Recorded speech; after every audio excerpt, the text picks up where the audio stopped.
Hello. हाँ अच्छा, भेजो अंदर।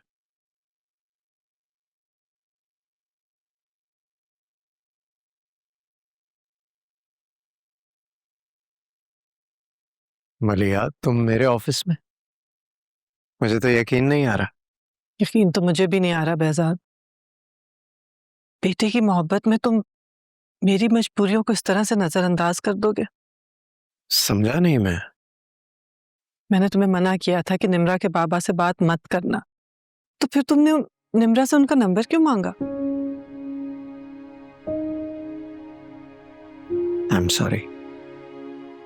देखो behzad, प्लीज उन तूफानों को हवा मत दो जिनका सामना करने की मुझ में अब सकत नहीं है।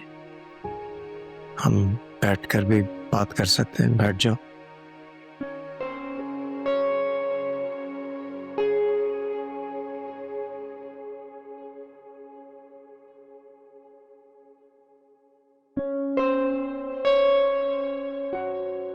मैंने वाकई मानी की मोहब्बत में निम्रा को कॉल की थी, लेकिन मेरा मकसद तुमसे कुछ छुपाना नहीं था मलिया। मेरा खानदान तुम्हें भूला नहीं है behzad। निम्रा और मानी की मोहब्बत की खबर अगर किसी को हो गई तो हमारा माजी उधेड़ के हमारे सामने रख दिया जाएगा। कितनी अजीब बात है, इतने साल एक दूसरे के बगैर गुजारने के बाद भी हमें अपने खानदानों का खौफ है। तुम्हें नहीं लगता कि अब हमें सिर्फ अपने बच्चों का सुख सोचना चाहिए? सुख सिर्फ मनचाहे को हासिल कर लेना ही तो नहीं होता। मन चाहे को हासिल करना जिंदगी का सबसे बड़ा सुख है या नहीं, लेकिन मन चाहे को खो देने से बड़ा दुख कोई नहीं है। वक्त हर दुख का मदावा कर देता है behzad। नहीं करता हर दुख का मदावा, मैं जानता हूं ये। तुम्हारी बीवी से मिली थी मैं, खूबसूरत है, अच्छी है, तुम्हारी अपने बेटे से इतनी अच्छी रिलेशनशिप है, और मुदावा क्या होता है behzad? रिलेशनशिप तो तुम्हारी भी बहुत अच्छी है अपनी बेटी से, शौहर से नहीं है शायद, वरना तुम उसे अपनी बेटी के हक में तो कन्विंस कर ही लेती। मलिया, हम अपनी जिंदगी जीते हैं ना, इसलिए अपने कर्म भी सिर्फ हम ही जानते हैं। ठीक कह रहे हो तुम। अपने अपने कर्म चूंकि सिर्फ हम ही जानते हैं, तो उनका बोझ भी हमें ही उठाना चाहिए। मेरी खातिर अगर कुछ कर सकते हो तो मेरी बेटी की जिंदगी में तुम दोनों बाप बेटा मुदाखलत करना छोड़ दो। मेरी इस इल्तिजा को उतना ही सीरियसली लेना जैसे इतने सालों पहले मेरे कहने पे हमेशा के लिए लौट गए थे।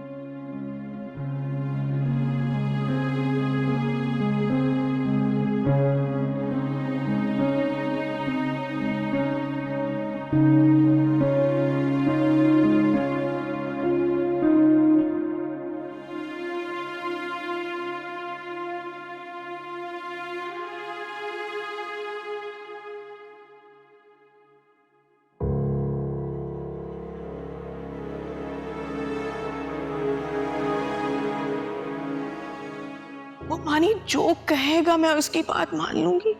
मैं उसके लिए दोबारा behzad की जिंदगी में भी आने को तैयार हूँ। मैं उसके लिए सब कुछ कर लूंगी, बस बस मुझे अपनी गलतियों का अजाला करने दें प्लीज। बाकी के सारे काम करवा लिए मैंने हमना से, बस मानी का कमरा रहता है। ज़ेहरा, क्या कहा? सारे काम हो गए ज़ेहरा, लेकिन मानी का कमरा भी बाकी है। वो निकला नहीं अभी तक? मैं जाकर देखती हूँ।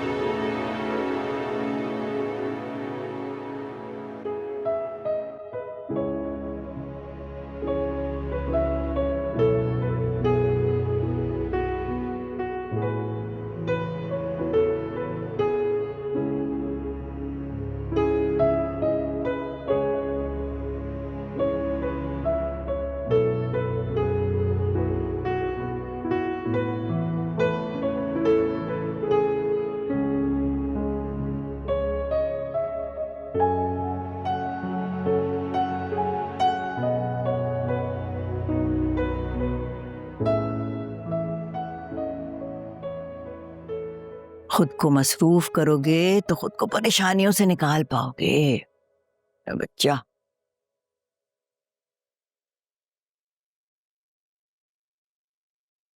दादू अगर वो किसी और की होगी ना, मैं खुद को कभी माफ नहीं कर पाऊंगा। कहा है बेहसाद से वो एक बार फिर कोशिश करेगा।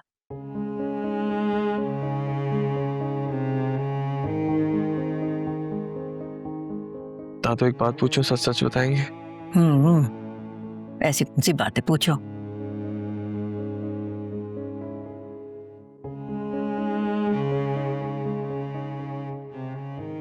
दादू,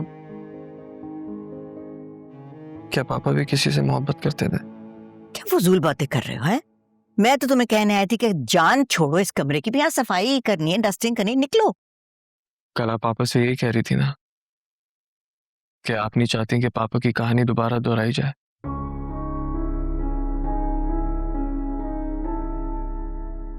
कौन था उनकी जिंदगी में?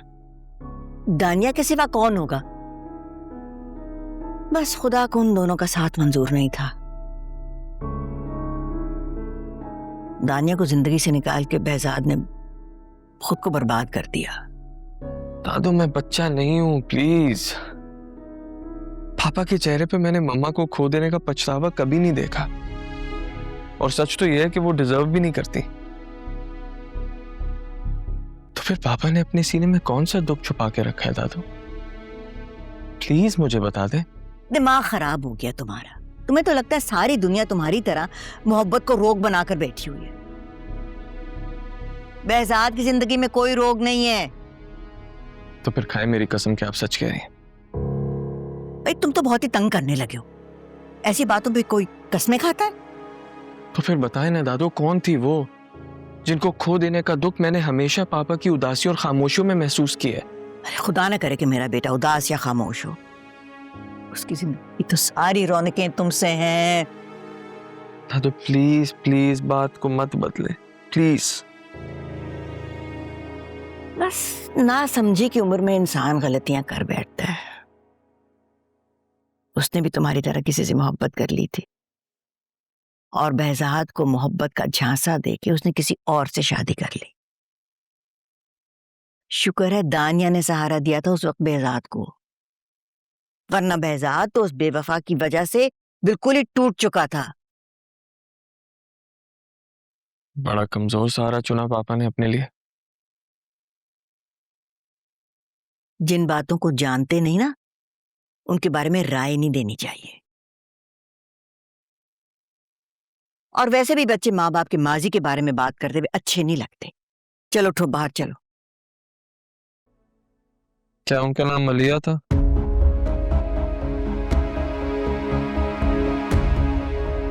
अगर behzad से पूछ चुके थे तो मुझसे तस्दीक करना चाह रहे थे।